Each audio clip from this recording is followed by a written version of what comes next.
Welcome to study bus channel. நாளை மற்றும் நாளை மறுநாள் நடக்க போகிற ஸ்பெஷல் டெட் எக்ஸாமுக்கான முக்கியமான நோட்ஸ் தான் இந்த வீடியோவில் பார்க்க போகிறோம். தமிழ் நோட்ஸ், அதாவது ஒரு 30 வினாக்கள் இருக்குது. நீங்கள் எவ்வளோ தூரம் ப்ரிப்பேர் பண்ணியிருக்கீங்க அப்படின்றத இந்த வீடியோ பார்த்து செக் பண்ணிக்கோங்க.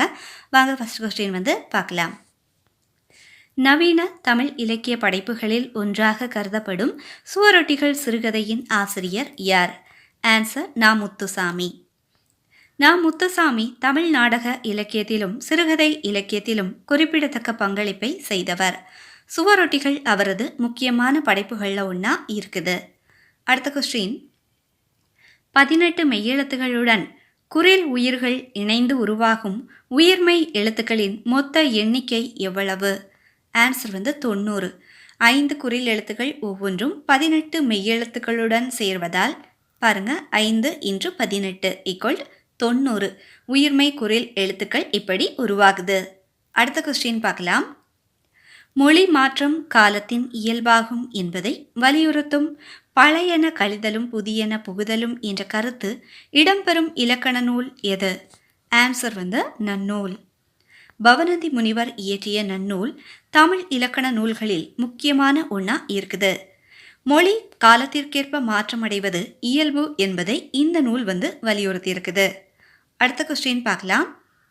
கிராமிய வாழ்க்கையை மையமாக கொண்ட நெல்லூர் அரிசி நூலை இயற்றியவர் யார்?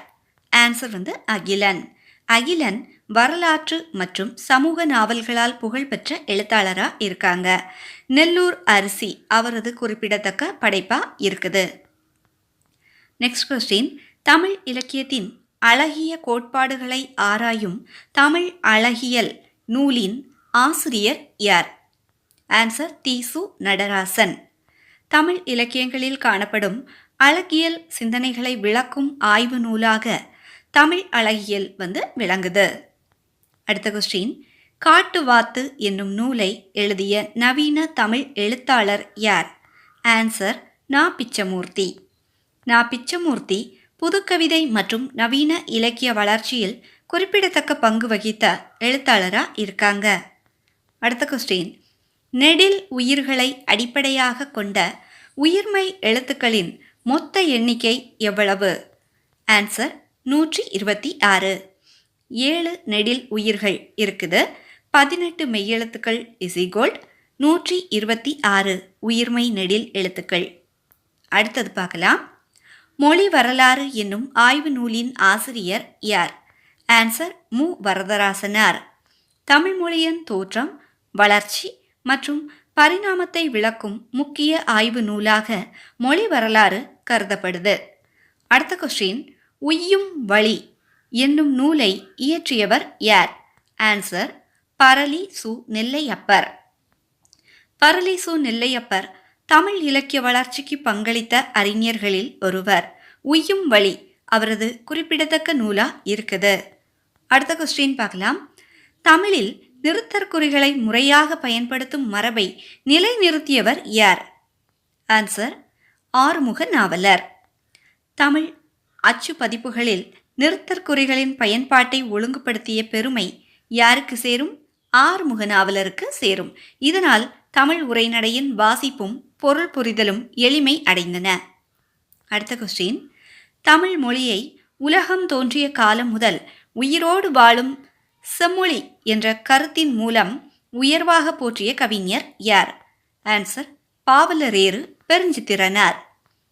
தமிழின் தொன்மை, தனித்துவம் மற்றும் செம்மொழி பெருமையை பல படைப்புகளில் வலியுறுத்தியவர் பாவலரேறு பெருஞ்சித்திரனார். அடுத்த கொஸ்டின், கல் என்னும் வேர்ச்சொல்லிலிருந்து உருவான பத சொல் எது அப்படின்னு பார்த்தீங்கன்னா ஆன்சர் கற்றல். கல் என்பது வேர்ச்சொல், அதிலிருந்து உருவாகும் பதம் தான் கற்றல் எனப்படுது. அடுத்த கொஸ்டின், இன்று பெரிய புராணம் என்று அழைக்கப்படும் நூலுக்கு ஆசிரியர் வழங்கிய முதற் பெயர் எது? ஆன்சர் திருத்தொண்டர் புராணம். சேக்கிழார் இயற்றிய நூலின் இயற்பெயர் திருத்தொண்டர் புராணம் ஆகும்.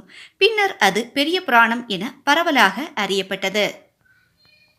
நெக்ஸ்ட் கொஸ்டின், சுரதா என்ற புனைப்பெயரில் புகழ்பெற்ற கவிஞரின் இயற்பெயர் எது? ஆன்சர் தி. ராசகோபாலன்.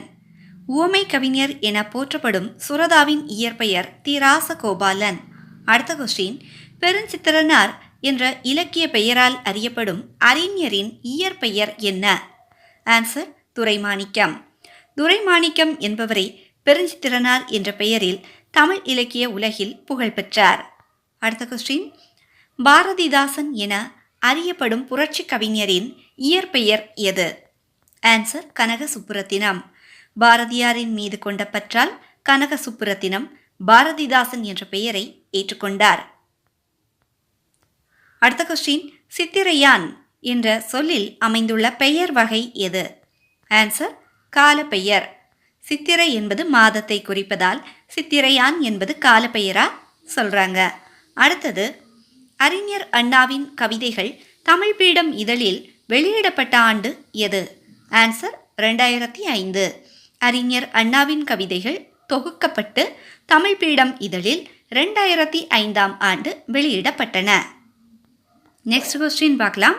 இந்திய அரசியலமைப்பு சட்டத்தின் முதன்மை வடிவமைப்பாளராக போற்றப்படுபவர் யார்?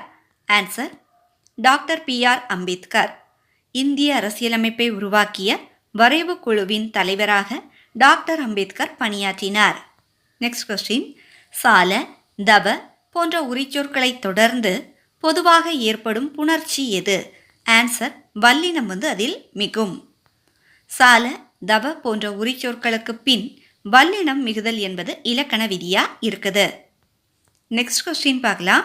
தாண்டமிழ் ஆசான், நன்னூல் புலவன் என்று இளங்கோவடிகள் பாராட்டியவர் யார்? ஆன்சர் சீத்தலை சாத்தனார்.